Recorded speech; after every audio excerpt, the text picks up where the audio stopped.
नमस्कार बच्चों, इस कक्षा में आपका स्वागत है। आज हम कक्षा तीसरी का विषय गणित जानकारियों का व्यवस्थापन इसका अध्ययन करेंगे।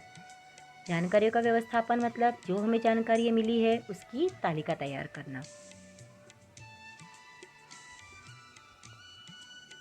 यहाँ ध्यान से देखिए, मेरी अपने बाग के फूलों के पौधों की जानकारी बता रही है और हमें उसकी सारणी तैयार करना है। तो पहले आप देखिए, गुलाब के फूल कितने हैं। गुलाब के फूल कुल 8 हैं, गिनिए अच्छे से। गुड़हल के फूल कितने हैं? 4 हैं। बेला के फूल कितने हैं? कुल 5 हैं। और चंपा के फूल कितने हैं?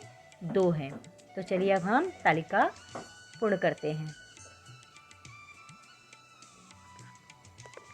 फूलों के पौधों के नाम हैं, मिलान चिन्ह है और कुल पौधे हैं। तो देखिए, गुलाब के फूल कितने थे? 8। तो हम एक एक करके 8 लाइन खींचेंगे, इसे हम मिलान चिन्ह कहते हैं। एक फूल के लिए एक लाइन, एक फूल के लिए एक लाइन। इस तरह से हमने कुल 8 लाइनें खींच ली। तो अब कुल पौधे कितने हैं उसमें? 8, तो हम लिखेंगे 8। गुड़हल के कितने हैं? 4, तो हम 1 2 3 4 इस तरह से हम 4 लाइन खींचेंगे, 4 पाइयाँ खींचेंगे। तो लिखेंगे कुल पौधे कितने हैं? 4। बेला के फूल कितने हैं? 5, तो हम 5 पाइयाँ खींचेंगे, 1 2 3 4 5 इस तरह से। अब कुल पौधे कितने हैं? 5, तो हम लिखेंगे 5। चंपा के कुल कितने हैं? फूल 2, तो हम 2 पाई खींचेंगे और लिखेंगे यहाँ कुल पौधे 2। तो इस तरह से ये तालिका तैयार की जाती है। तो हमारी एक तालिका ये तैयार हो गई। तो चलिए अब हम दूसरे प्रश्न की तरफ चलते हैं। दूसरे प्रश्न में ध्यान से देखिए, आप इस तालिका को ध्यान से देखिए और इस तालिका के आधार पर हमें प्रश्नों के उत्तर देना है। गेहूं की फसल, ज्वार की फसल, धान की फसल, मटर की फसल, मूंगफली की फसल, ईख की फसल उगाने वाले किसान हैं और उसके आधार पर हम तालिका को ध्यान से देख लेते हैं और उसके आधार पर हम प्रश्नों के उत्तर देंगे। चलिए, पहला प्रश्न देखेंगे। तालिका में कुल कितनी फसलों की जानकारी दी गई है? तालिका में कुल 6 फसलों की जानकारी दी गई है। चलिए दूसरा प्रश्न देखते हैं। दूसरा प्रश्न है, मूंगफली की फसल की खेती करने वाले कुल कितने किसान हैं? तो मूंगफली की फसल खेती करने वाले कुल 5 किसान हैं।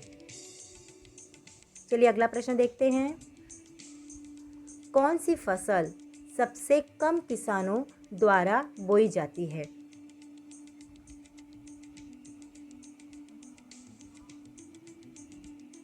ईख सबसे कम किसानों द्वारा बोई जाती है।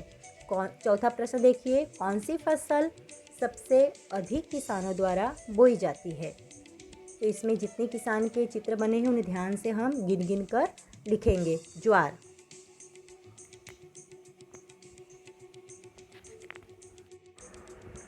रविवार को सायंकाल में मनोरंजन के लिए तुम लोगों ने क्या किया? बच्चों द्वारा दिए गए प्रश्नों के उत्तर के आधार पर तैयार की गई तालिका देखो। इसमें हम बच्चों की संख्या मिलान चिन्ह को गिन गिन कर लिखेंगे। पहला, खेल खेले, तो इसमें कुल बच्चों की संख्या है 7। टीवी देखने वाले बच्चों की संख्या, आप मिलान चिन्ह को गिनते रहिए, 3। बाग में टहलने वाले बच्चों की संख्या,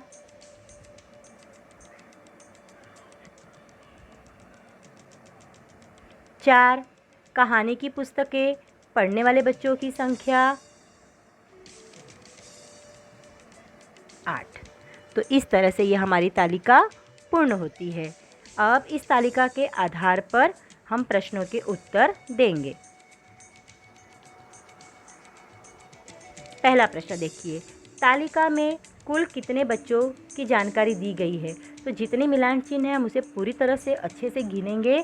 तो हमारे पास बच्चों की संख्या है कुल 22। बाग में टहलने वाले बच्चों की संख्या, बाग में टहलने वालों की बच्चों की संख्या है कुल 4। कौन सा मनोरंजन करने वाले बच्चों की संख्या सबसे कम है? तो उसमें है उत्तर टीवी देखे।